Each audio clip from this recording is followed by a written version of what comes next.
Boa tarde.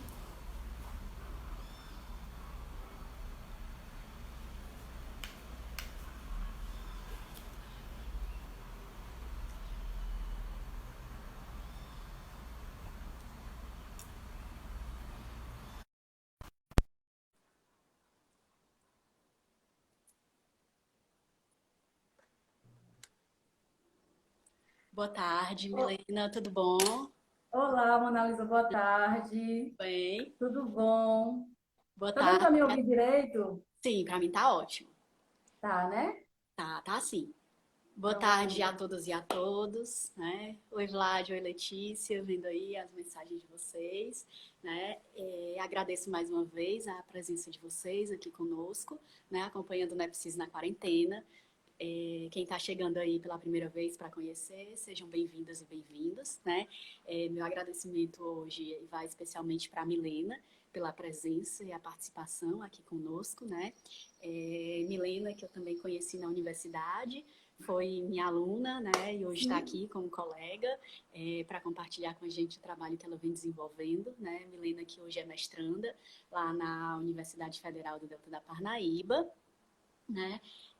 Mulher negra, psicóloga, né? Mestranda, membro do TEARES, né? Coordenadora do Núcleo de Valorização da Vida, diretora do coletivo de Negros e Negras de Oeiras e co-idealizadora do coletivo Esperança Garcia de Oeiras, né? Então, agradeço bastante, Milena, você estar aqui conosco, né? Tenho certeza que tem muito a contribuir com as nossas discussões, né? E Milena, que vai falar aqui para a gente sobre mapas da resistência, narrativas de si no enfrentamento ao racismo estrutural. Né? Milena, que tem nos acompanhado também, já sabe como é que funciona. Nós temos Sim. aqui até 60 minutos, a live ela encerra, né? Caso ela encerre e a gente ainda esteja no calor da discussão, a gente reinicia, né? E o tempo de fala é o seu tempo, certo? Tá Obrigada, bom. Milena. Passa a palavra. Mona Lisa, primeiro eu queria agradecer mais uma vez o convite. Para mim é uma satisfação enorme. Quando você falou comigo, eu fiquei toda saltitante, porque fui sua aluna na universidade, admiro a sua trajetória, admiro você como pessoa. E eu acho que num momento como esse, é de suma importância a gente promover encontros, né, que venham para se discutir assuntos que são relevantes para a gente. Como você já me apresentou, eu sou psicóloga, né? Atualmente eu moro em Oeiras, e aí nós definimos que o tema da fala de hoje, quando você falou assim, Milena, vamos conversar a respeito de questões raciais, e aí sugeri que falássemos sobre racismo estrutural, e chegamos ao consenso que o tema da minha conversa seria mapas da resistência, né? Narrativas de si no enfrentamento ao racismo estrutural. É importante dizer que não se trata de uma pesquisa, né, mas sim da minha vivência mesmo enquanto mulher negra. Então, eu vou trazer um pouco da minha vivência. Como você falou, eu sou mestranda, estou chegando no mestrado agora, infelizmente, por conta do corona, a gente teve que dar uma parada, né? Mas, inclusive, meu orientador maravilhoso está aí, o Vladimir. Mas, enfim, vou trazer um pouquinho da minha vivência. Eu preparei algumas coisas e aí, para começar, Mona Lisa, eu queria trazer um poema, que esse poema ele marca muito a minha vida, eu gosto muito dele, e eu vou começar, né? O nome do poema é Gritaram-me Negra, de Vitória de Santa Cruz, tá bom? Tinha 7 anos apenas 7 anos. Que 7 anos? Não chegava nem a 5. De repente, umas vozes na rua gritaram-me negra, negra, negra. Por acaso sou negra? Me disse. Sim. Que coisa é ser negra? Negra. E eu não sabia a triste verdade que aquilo escondia. Negra. E me senti negra. Negra, como eles diziam. Negra. E retrocedi. Negra, como eles queriam. Negra. E odiei meus cabelos e meus lábios grossos. E olhei apenada minha carne tostada e retrocedi. Negra. E retrocedi. Negra, negra, negra. E passava o tempo e eu sempre amargurada, continuava levando nas minhas costas minha pesada carga. E como pesava, alisei meus cabelos, passei pó na cara e entre minhas entranhas ressoava a mesma palavra: negra, negra, negra. Até que um dia em que retrocedia e que ia cair, negra, negra, negra, e daí? E daí? Negra, negra sim, negra sou.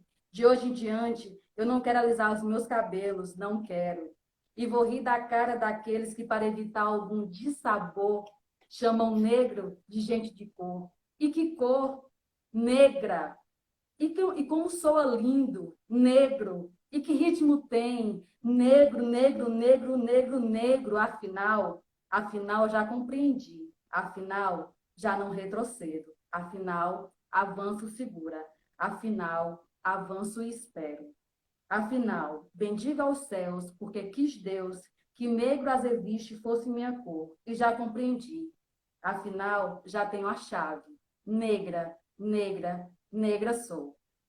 Então, assim, esse, esse poema da Vitória de Santa Cruz, ele me guia um pouco, né, na minha trajetória enquanto mulher negra, ele traz um pouquinho de coisas que eu vivenciei. E como eu te falei, Mona Lisa, essa nossa conversa, ela vai se basear muito nas narrativas da minha vivência, né, pautando um pouquinho a questão do racismo estrutural.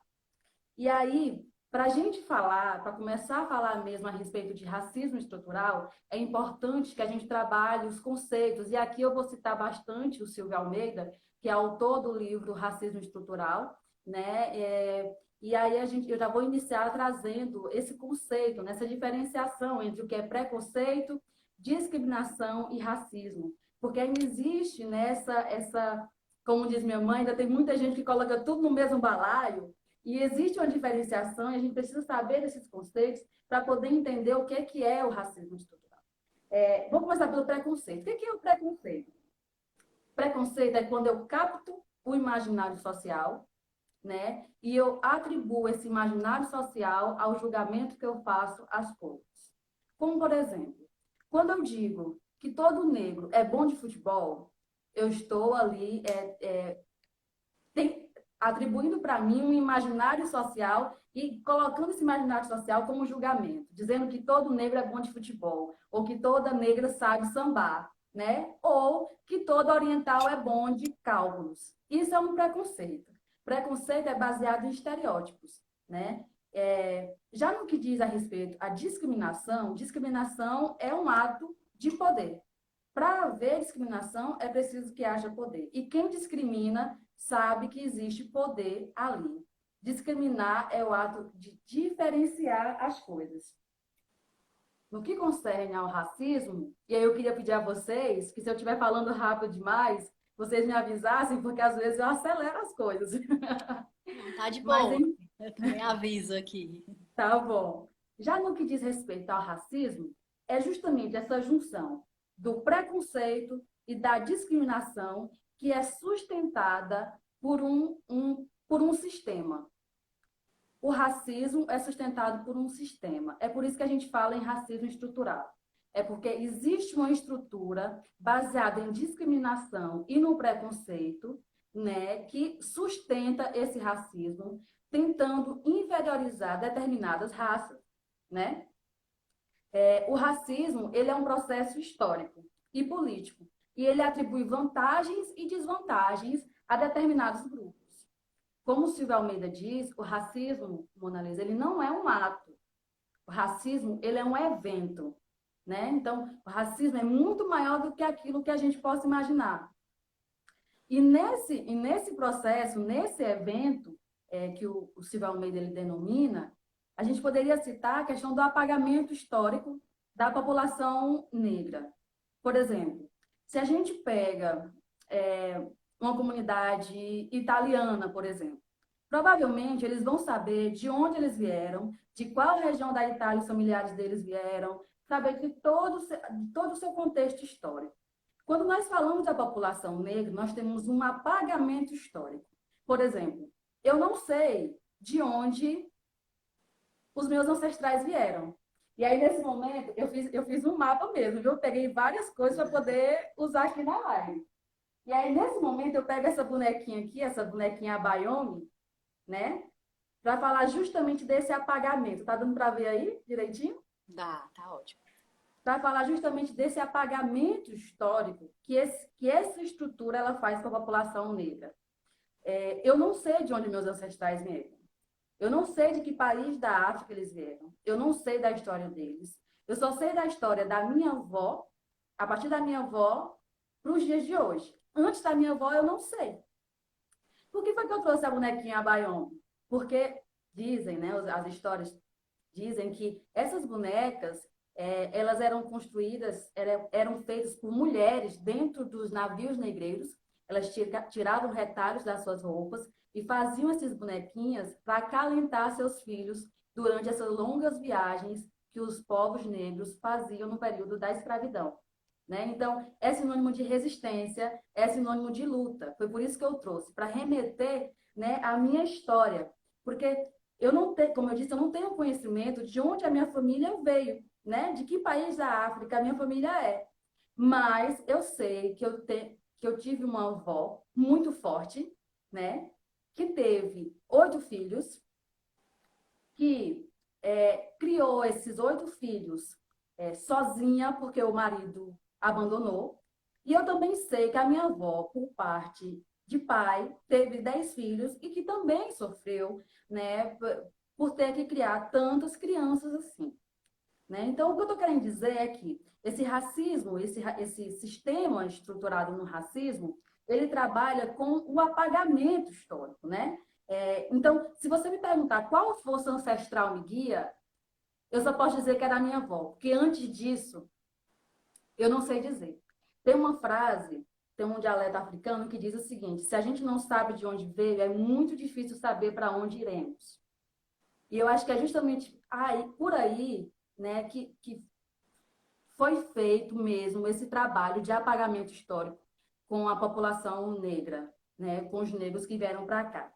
E aí, em seguida, eu fiz no meu mapa, né, um outro recorte, uma outra memória para saber de quem eu vim. Quais são as pessoas, quem são essas pessoas que me trouxeram ao mundo? E aí eu trouxe esse sapatinho aqui, que é de quando eu era bebê. Minha mãe guarda até hoje, Mona Lisa, esse sapatinho, né? De quando eu era bebê, já tem o quê? Meu Deus, 27 anos esse sapato. Para contar um pouquinho das pessoas que me geraram. Né? Eu sou filha de Eliane, Eliane Maria, de João Faustino. A minha mãe, ela terminou o curso superior. O meu pai, ele terminou os estudos também. Né? A minha mãe, por mais que tenha sofrido racismo, e a minha avó sempre prezou, porque a minha avó, ela lavava roupa das famílias mais ricas aqui de Oeiras. Mas a minha avó sempre prezou para que todos os filhos estudassem, porque ela sabia que esse era o único meio de atingir algum lugar. Então, a minha mãe e meu pai também prezaram por isso, tanto em relação a mim quanto em relação ao meu irmão, né? Então, assim, meu pai, hoje, ele é feirante, a minha mãe, ela é dona de casa, né? Mas em nenhum momento eles deixaram, né? Eles deixaram que a gente se afastasse dos estudos. Isso era o que era prezado sempre. Mas existe uma grande questão. Por conta desse apagamento histórico, né, que é consequência desse sistema racista, ainda que minha família seja negra, não foi desde sempre que eu tive uma ligação com a negritude, com a minha negritude. Eu tive a sorte de estudar nas melhores escolas. Meus pais me colocaram nas melhores escolas. E, consequentemente, por estudar em escolas particulares, eu tinha pouco contato com pessoas negras. A maioria eram pessoas brancas. Então, assim, o Silvio Almeida, ele diz que o branco também é resultado do racismo. Porque o branco, ele é branco não por causa da cor da pele. Ele é branco por conta dos dispositivos de poder que esse branco tem por conta da sua cor da pele.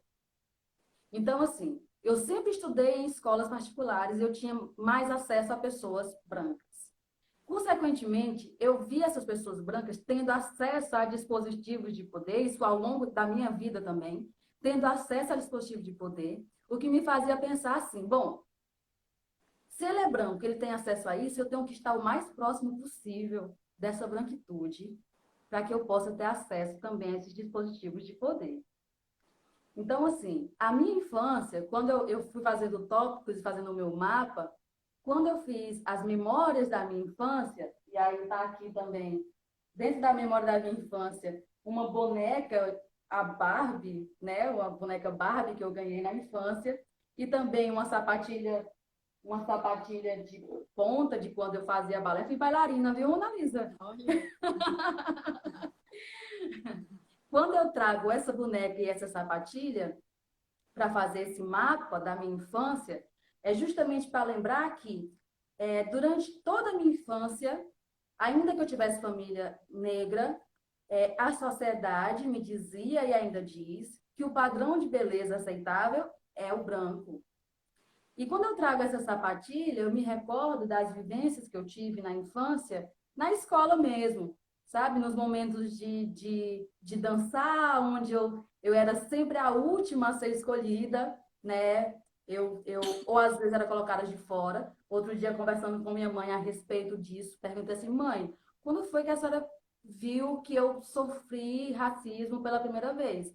Ela disse assim, Milena, eu acho que você tinha uns 5, 6 anos.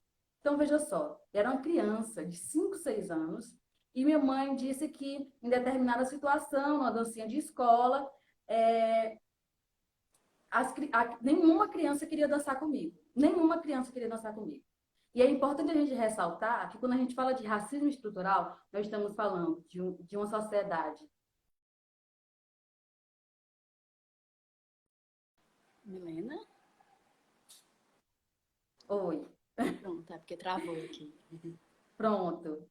Que é estruturada e que é estruturante. Então, assim, a minha mãe disse que com 5 anos, 6 anos, eu sofri meu primeiro episódio de racismo. Talvez eu tivesse sofrido antes e ela não tivesse percebido, né? Então, assim, a memória da infância que eu tenho é justamente essa, de ter amigos, na sua maioria, brancos, de ter contato com círculos onde a maioria era de brancos e ter pouco contato com a minha negritude, ter pouco contato com as questões de ser negra. Inclusive, quando a gente fala, e aí já trazendo puxando para a questão da adolescência, Mona Lisa, eu trago, porque a adolescência ela foi muito complicada para mim. Como eu falei, eu sou de Oeiras, é uma cidade de 35 mil habitantes, por aí assim. É uma cidade que foi construída, que foi construída por negros, a maioria é negra, mas se fala pouco a respeito. Então, na minha adolescência, eu continuei tentando me aproximar daqueles dispositivos de poder que as pessoas brancas tinham acesso. E aí, nesse momento, eu trago algo que às vezes chega até a ser polêmico, mas para mim faz muito sentido, que é a chapinha de cabelo. Estou aqui fazendo o meu mapa mesmo, o mapa de adolescência. Eu trago a chapinha de cabelo que eu usei bastante durante toda a minha adolescência para tentar me enquadrar nos círculos de amizade. Eu vivenciava, eu estava no meio de amizades, e aí aqui eu falo das relações de afeto enquanto mulher negra, né, e essa construção durante a minha adolescência, porque justamente naquele período onde se davam, né, as relações de afeto, tanto de amizade quanto de relacionamento, eu era querida pelas pessoas, mas eu não era a escolhida ou a opção para que alguém pudesse se relacionar. E se por um acaso eu fosse a escolhida para alguém se relacionar, os relacionamentos se davam de formas ocultas, né? Porque não se podia mostrar que se estava se envolvendo com a mulher negra. E assim, quanto mais eu era escondida, mais eu tentava me embranquecer para ser aceita nos espaços, né? O Silvio Almeida ele disse que o racismo é muito complexo, porque na medida em que o racismo ele provoca vulnerabilidades, ele também atribui poder, né? Então, assim, eu vivenciei isso muito mesmo, porque à medida em que eu estava num ciclo vulnerável, né, até mesmo na questão da identidade, é, existiam pessoas que exerciam poder sobre mim, até mesmo sobre como eu deveria me comportar, como eu deveria pentear meu cabelo, tipo de coisa que eu poderia ou não fazer, né? Então, eu consigo identificar isso bastante. E aí, nesse ponto, é justamente onde a gente pode trazer o real conceito do que é o racismo estrutural. O que é esse racismo estrutural? É um termo que é utilizado para reforçar o fato que há sociedades estruturadas na discriminação e no preconceito e que privilegiam algumas raças em detrimento de outras, né? Não existe racismo, não existe racismo que não seja estrutural. Isso Silvio Almeida deixa bem claro. Todo racismo é estrutural. Né? E aí algumas pessoas fazem uma confusão entre o que é racismo estrutural e racismo institucional. E eu acho importante a gente falar um pouquinho disso, né? Porque, assim, o racismo institucional é um dos braços do racismo estrutural. Dentro desse racismo estrutural também há o racismo que é individual, né? Que é de pessoa para pessoa. Mas quando a gente fala de racismo institucional, e é por isso que a gente não pode dizer que todo racismo é institucional, porque, por exemplo, vamos imaginar uma. Porque quando a gente diz que todo racismo é institucional, nós estamos dizendo que para se dar um fim ao racismo, a gente só precisa mudar as instituições, mudar o que é feito nas instituições. Por exemplo, se eu tenho uma empresa onde a maioria das pessoas são brancas e existe 3 pessoas negras e em determinado momento elas falam assim, bom, por que nessa empresa a maioria é branca e só tem 3 pessoas negras? Isso aqui está muito errado. Então as relações elas vão se tensionar. Daí a instituição, para tentar desfazer essas relações tensas, vai e diz assim, não, vamos fazer aqui um sistema de cotas para poder equilibrar dentro dessa instituição. Fez o sistema de cotas, ok, equilibrou ali. Tecnicamente, as relações, elas melhoraram dentro da instituição, mas o racismo não deixou de existir, porque o racismo está na estrutura, o racismo não está na instituição. E aí eu venho para a parte em que eu saio de Oeiras e eu vou para Parnaíba, eu vou para a universidade. Eu não entrei na universidade pelo sistema de cotas, mas quando eu chego na universidade, eu dou de cara com uma instituição que tem a sua estrutura racista. Porque, veja só, durante 5 anos na graduação, eu tive, no máximo, 3 professores negros. 3 professores negros, durante 5 anos. Então, assim, essa parte faz eu recordar muito também de uma fala que o meu tio disse para mim, assim, quando eu estava saindo de Oeiras para ir para Parnaíba. Ele disse assim, Mileninha, vá, mas escute muito e fale pouco. Durante muito tempo, essa frase ficou reverberando no meu pensamento. O que meu tio está querendo dizer com isso? E até um tempo atrás eu não, é só que eu devolvi mais as pessoas e só isso. Mas hoje eu consigo compreender que talvez o que ele tenha dito para mim é que, por eu estar num lugar, por eu ir fazer parte, por eu adentrar numa instituição que é extremamente racista, por eu ser negra, é importante ter cuidado até mesmo na maneira em que a gente se expressa. Porque esse sistema que é estruturado no racismo, ele também mata as pessoas que vão contra ele. E a gente tem casos disso. Por exemplo, o caso da Marielle. Marielle foi morta porque ela ia contra um sistema extremamente racista que encarcera a população negra. Né? Então, quando meu tio diz assim, Milena, escute muito e fale pouco, também foi um ato de cuidado diante do que eu iria encontrar pela frente. Né? E eu fiz as anotações assim para não me perder nas ideias, porque senão eu me perco. E aí, nesse período todo em que eu estive na universidade, por mais que eu já tivesse vivenciado inúmeras vezes o racismo, eu não tinha dimensão do que era. por mais que eu soubesse que era negra, eu não tinha dimensão do que é ser negra e eu não me enxergava de fato enquanto mulher negra. E aí eu lembro que uma vez, Davidson, que inclusive teve numa live aqui com você, eu assisti, ele estudava comigo, ele virou para mim e falou assim, não sei se ele está aqui, mas ele falou assim, Milena, vamos lá, minha filha, assuma sua negritude, daquele jeito que ele fala. Vamos lá, minha filha, assuma sua negritude. E naquele momento eu também fiquei assim, tipo, como assim assumir negritude? Eu já sou negra. Tipo assim, eu sou negra. Mas todo o tempo tentando me aproximar daqueles dispositivos de poder que eu falei lá atrás, que é a branquitude, que as pessoas brancas dispõem por conta da cor da pele. Então, naquele momento aquilo me incomodou. E eu entendo que naquele momento que ele falou aquilo, eu não estava preparada para me aproximar da minha negritude. E aí foi quando eu me fiz a pergunta: quando foi que eu me enxerguei negra? Por quê? Eu consegui identificar que durante toda a minha graduação eu não tinha essa aproximação, né, com o ser negra. E aí, no finalzinho do curso, e não foi quando eu deixei de alisar meu cabelo, porque eu cortei o meu cabelo e aí parei de alisar, mas não foi aí que eu tive a consciência de ser negra, de ser mulher negra.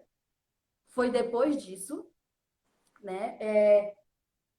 Foi depois disso que eu comecei a me enxergar enquanto mulher negra, né? E foi justamente quando eu voltei para Oeiras. Quando terminou meu curso, que eu voltei para Oeiras. Mas aí, antes de falar dessa questão do voltar para Oeiras, o Silvio Almeida ele diz algo que é muito interessante. Ele diz que a gestão do Brasil ela é baseada no encarceramento e na morte da população negra.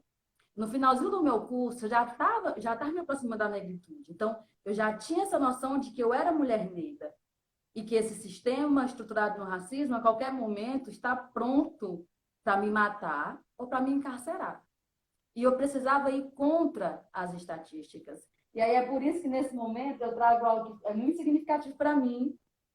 Três coisas que são muito significativas para mim. Calma aí. Não, eu tenho que mostrar tudo, viu, Mona Lisa? Porque eu separei tudo, tudinho. E eu tô curiosíssima para ver tudo.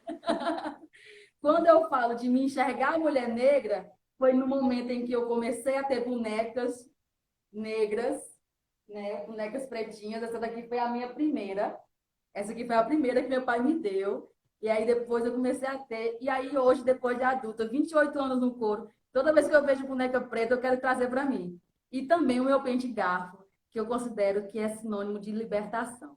Porque foi quando eu me libertei para além da estética. Não era só estético, era muito além disso, né? E aí, quando o Silvio Almeida diz que o Estado brasileiro está pronto, ele é baseado no encarceramento e na morte de pessoas negras, eu tive a consciência de que eu precisava fugir das estatísticas. E é justamente aí que eu trago isso aqui, que significa muito para mim, que é o meu canudo, né? A carteira de psicóloga e isso aqui, que foi quando eu fui convidada a primeira vez para ser palestrante num evento, num congresso. Para mim isso foi muito significante. E acho que nesse momento eu me emociono muito, porque eu fui a primeira da minha família a entrar numa universidade federal, né? E as estatísticas dizem que as mulheres negras não chegam até lá. As estatísticas dizem que nós somos as que mais morrem. E eu consegui concluir um ensino superior, sabe? Então, isso me emociona bastante, porque durante toda a minha vida, inclusive de professores, eu escutei que eu não chegaria ao ensino superior, que eu não teria essa capacidade de chegar ao ensino superior. E eu cheguei lá. Então, eu sou uma mulher negra que que não entrou para as estatísticas, eu fugi delas. Mas eu tenho plena consciência, Mona Lisa, que a minha conquista, ela não é suficiente, sabe? Porque A minha conquista, se ela for individual e se eu não pensar no coletivo, se eu não pensar no povo preto como um todo, ela não vale de nada. É o que eu sempre digo e bato na tecla. Se você que é negro, que teve a sua história apagada, que todo tempo é diminuído, que todo tempo é colocado à margem da sociedade, se você tem a capacidade, você teve a oportunidade de chegar ao ensino superior, se você não transforma tudo aquilo que você aprendeu e transfere isso para o seu povo, o que você aprendeu não valeu de nada. É o que eu sempre digo. E aí, quando eu volto para Oeiras, já com essa consciência da minha negritude, muitas vezes eu ouvi que falar sobre isso é frescura, é mimimi, e é justamente que esse sistema, que esse racismo estrutural faz, né? É tentar colocar negro contra negro também, porque é assim que ele se sustenta. É dessa forma que o racismo estrutural se sustenta. Então, quando eu volto para Oeiras, eu sabia que eu tinha que fazer alguma coisa relevante, porque a conquista, uma conquista só minha, não valia de nada. Era necessário que eu fizesse alguma coisa. E foi justamente aí, nesse momento. Ai, meu Deus, calma aí. Eu sou chorona demais, Mona Lisa. Tudo eu choro, meu Deus do céu, mas enfim. Foi justamente aí, nesse momento, em que, quando eu volto para Oeiras, juntamente com outras pessoas, a gente cria o coletivo Esperança Garcia. O que é o coletivo Esperança Garcia? Foi um coletivo, é um coletivo que nós criamos para conversar com mulheres que moram em periferia aqui de Oeiras. Mulheres que não têm acesso a acompanhamento psicológico. Mulheres que não têm acesso à informação sobre o que é violência, sobre o que é empoderamento. Então, nós criamos esse coletivo para ajudar essas mulheres. Logo em seguida, nasce o NUV, que é o Núcleo de Valorização da Vida, que eu digo sempre que é um filho, assim, um filho muito querido, porque, porque o Núcleo de Valorização da Vida, ele atua oferecendo atendimento psicológico gratuito, na intenção de prevenir o suicídio, não só em Oeiras, mas em todo o Vale do Canindé. O NUV hoje tem 2 anos, um pouco mais de 2 anos. Nós já atendemos mais de 1.500 pessoas. Então, assim, é um serviço que vem dando resultados positivos. E aí, depois do NUV, vem o coletivo de negros e negras de Oeiras, que foi um coletivo criado justamente para unir essas pessoas negras que durante muito tempo foram distanciadas e criar relações de afeto, para que a gente possa entender que a gente precisa se reconectar com as nossas raízes. Porque se a gente não se conecta com as nossas raízes, as pessoas podem nos levar para qualquer lugar. E a gente precisa estar próximo da nossa origem. Por conta de todo desse trabalho, eu recebi no início desse ano essa medalha aqui, essa medalha de reconhecimento ao mérito, né? Pelo trabalho desenvolvido no estado do Piauí, tanto na prevenção ao suicídio, quanto em relação aos outros trabalhos que eu citei. Então, mais uma vez eu digo, a minha trajetória foi essa. Essa medalha aqui é muito importante, mas ela não é só minha, né? É preciso que seja feito muito mais, porque uma conquista individual não vale de nada, sendo que a gente tem milhares de pessoas mortas, jovens mortos, mulheres mortas, homens e mulheres negras mortas. Então, se eu não transformo o meu trabalho de uma maneira que possa ajudar os outros, então não tem valido de muita coisa. E aí, toda essa minha trajetória fez com que eu me perguntasse assim, tá, e agora? Como é o meu fazer psicologia, né? Como é que vai ser? Já que eu estou tão próxima da minha negritude, como é que eu posso me conectar também, conectar minha negritude com a psicologia? E aí veio o mestrado. Aí eu entrei no mestrado. E o mestrado foge completamente assim do que eu vinha trabalhando até então, porque eu vinha trabalhando na questão de prevenção ao suicídio, né? E aí no mestrado eu chego pro professor Vladimir e digo assim, professor Vladimir, vamos estudar a população negra. E ele fala, pois vamos para dentro de um quilombo. Eu falei, pois então vamos a dentro de um quilombo. Então, assim, no mestrado, eu estou na busca de me aproximar ainda mais das minhas raízes, né? E também de tentar me desfazer de algumas visões, de algumas, de algumas visões que foram embranquecidas ao longo do tempo, sabe? De alguns preconceitos que eu peguei do imaginário social e atribuí para a minha vida também. Então, assim, essa é a minha trajetória na tentativa de enfrentar o racismo estrutural. A luta é grande, né? Não é fácil, é difícil, mas é preciso que cada um faça a sua parte. Porque, como eu falei, como o Silvio Almeida falou, o racismo não é um ato, o racismo é um evento. E para que a gente possa lidar com esse evento, é preciso que a gente tenha consciência da nossa negritude e também ter consciência da magnitude que nós temos. Então é isso. Obrigada por me ouvir. Milena, estou aqui tocada com suas palavras, né? Assim, muito forte a experiência que você traz, né? Essa experiência de tornar-se negra, né? Mais do que ser negra, do tornar-se negra, né? Isso, Assumir-se como negra. E é muito forte isso. essa trajetória. Gosto muito desse mapa que você faz das memórias, né? Letícia até comentou aqui, vou já passar os comentários, né? E acho que você tem, tem muito, tanto contribuiu como tem muito ainda a contribuir com a nossa discussão, né? E assim, a importância de se tornar-se negra, não só na dimensão individual, né, como você bem pontua, mas tanto a urgência como a importância social disso daí, porque você conseguiu chegar a esse lugar, mas não foi por mérito seu, não é uma Uhum, experiência individual, né? É uma uhum, experiência de raça, né?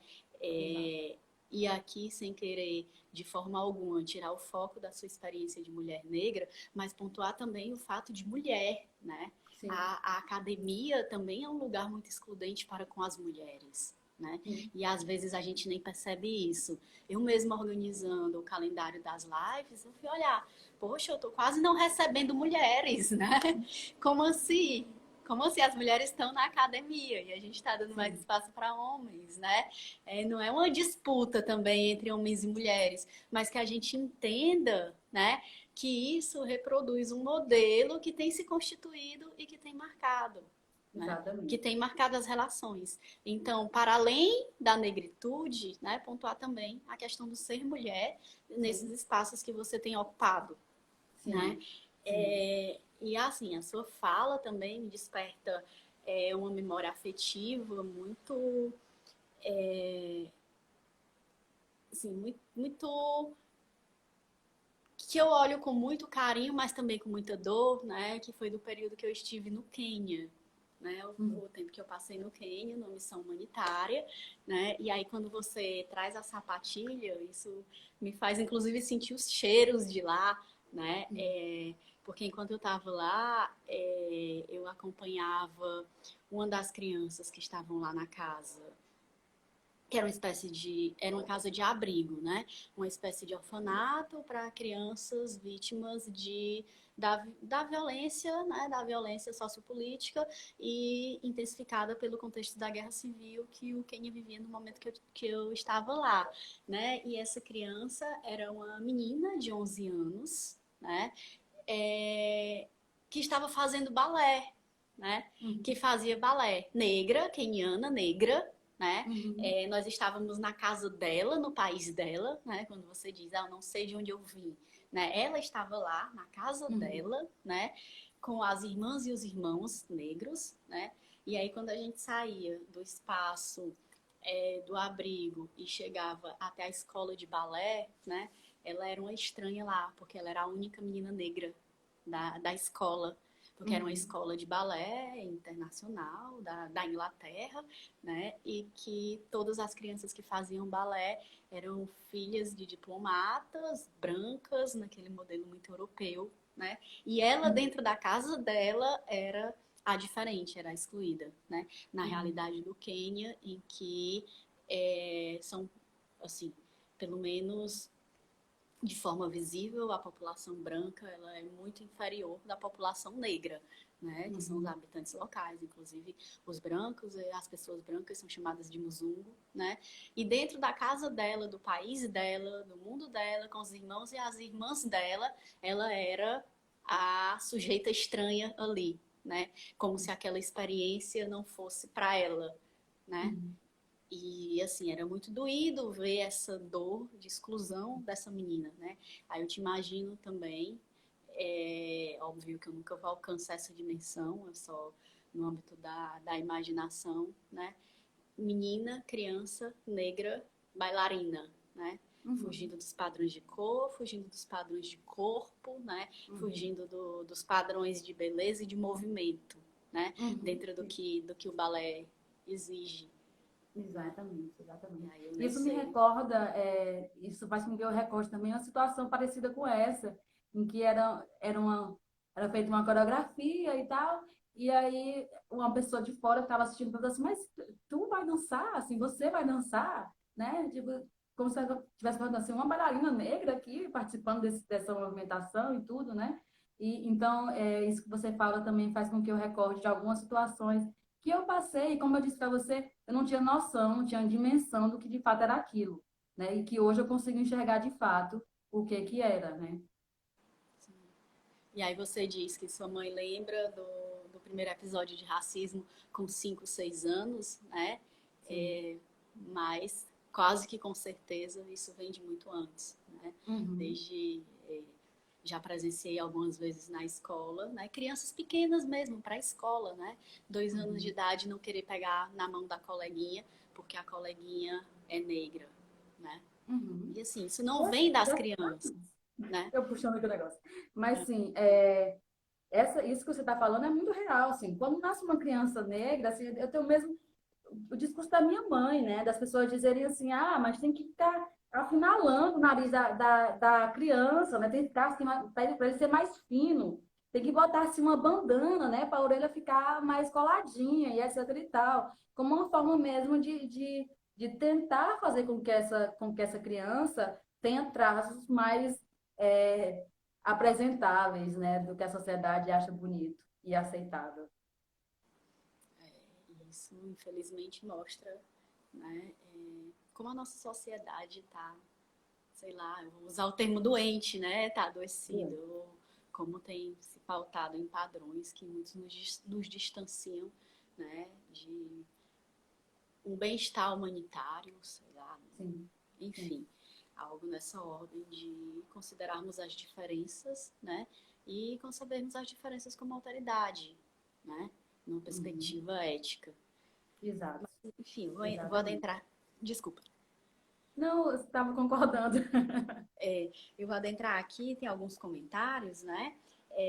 Letícia, né, elogia, dizendo que gostou muito desse mapa da infância. Também super curti, Letícia. E te pergunta, é uma técnica cartográfica? É possível fazer em grupo ou foi algo que fizeste para ti, para registro de memória? Eu fiz para mim, sabe? Antes de ontem, eu estava aqui construindo, né, o que eu poderia falar a respeito. E aí eu me veio essa ideia de construir esses mapas de acordo com cada fase da minha vida, né?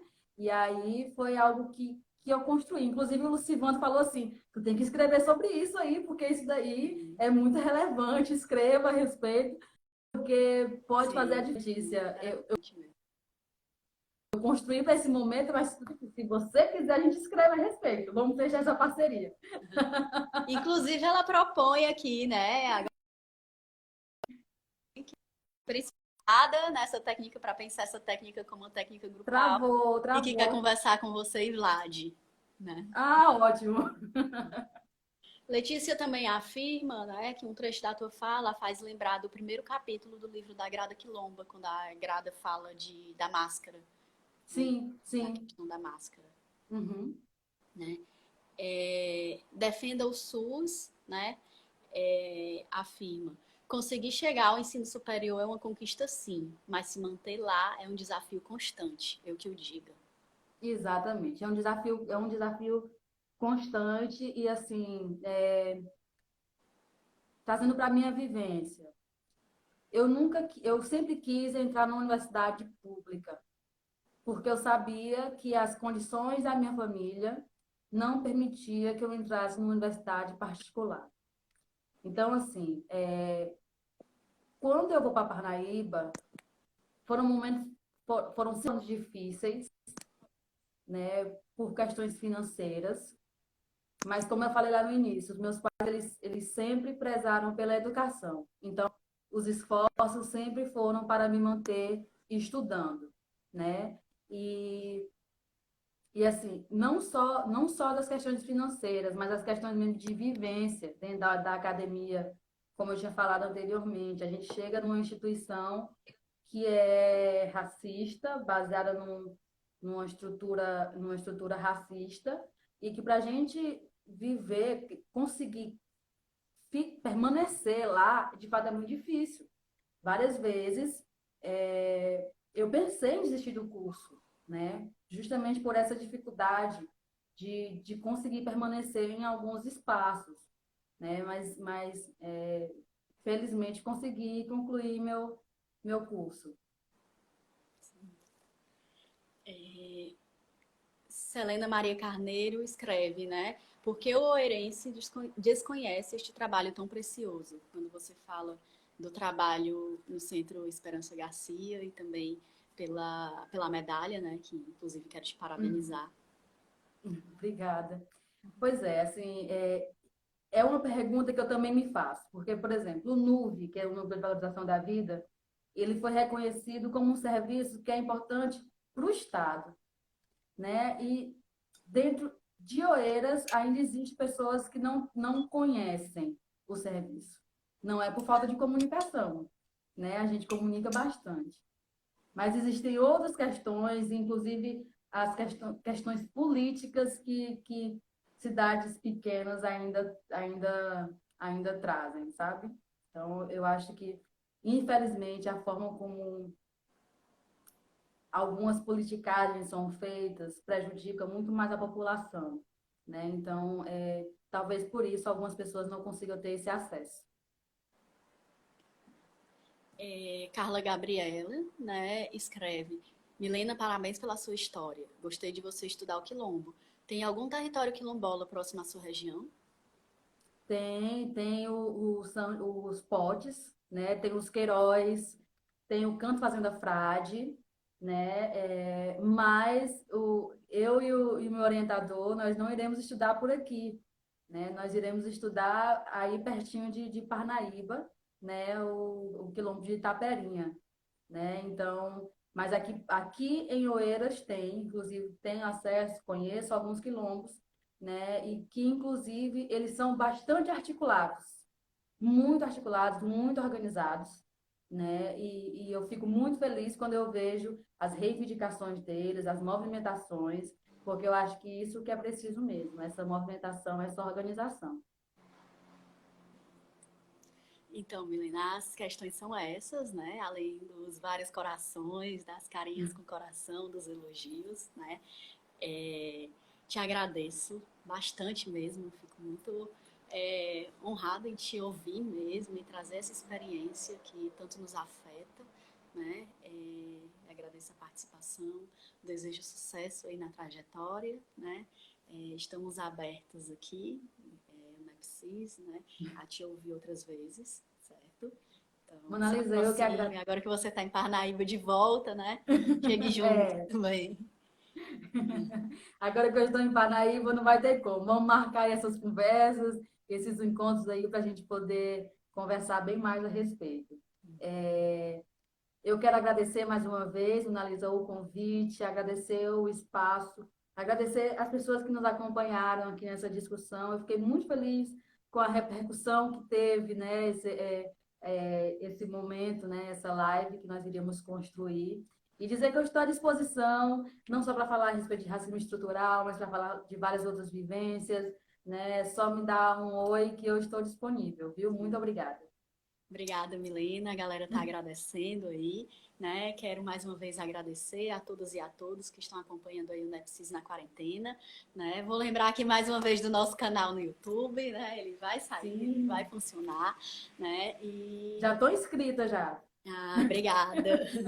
E, além disso, anunciar na próxima sexta, nossa próxima live, né, Preciso na Quarentena, eu vou estar recebendo, né, a Luciana Lobo Miranda, que inclusive é minha orientadora nesse momento, né, que eu estou fazendo Olha licença, só. tentando, porque a quarentena aí tá atrapalhando esses planos, né? Mas a Oh, Luciana que me recebeu aqui na UFC como orientadora, né? É a Luciana que é professora do PPG da Psicologia e também no curso de graduação em Psicologia aqui na Universidade Federal do Ceará, né?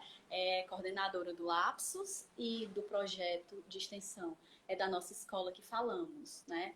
Trabalha no eixo de pesquisa, políticas de pesquisa em psicologia, com ênfase em pesquisa e intervenção no campo educacional, e vai conversar com a gente sobre intervenções na pesquisa com a escola, né? que Então, legal, muito legal. sim, sim. Vou Então, acompanhar, com certeza. pois seja bem-vinda, né? E agradeço aí também a participação nas nossas lives, sempre aqui presente, né? Agradeço mais uma vez a cada um e a cada uma, convido para estar conosco na sexta. Agradeço de coração, Milena, e a gente continua nosso diálogo e nossos encontros por aí. Um Sim, abraço. sim. Beijo, tchau, Tchau, tchau. gente. Até a próxima. Abraços.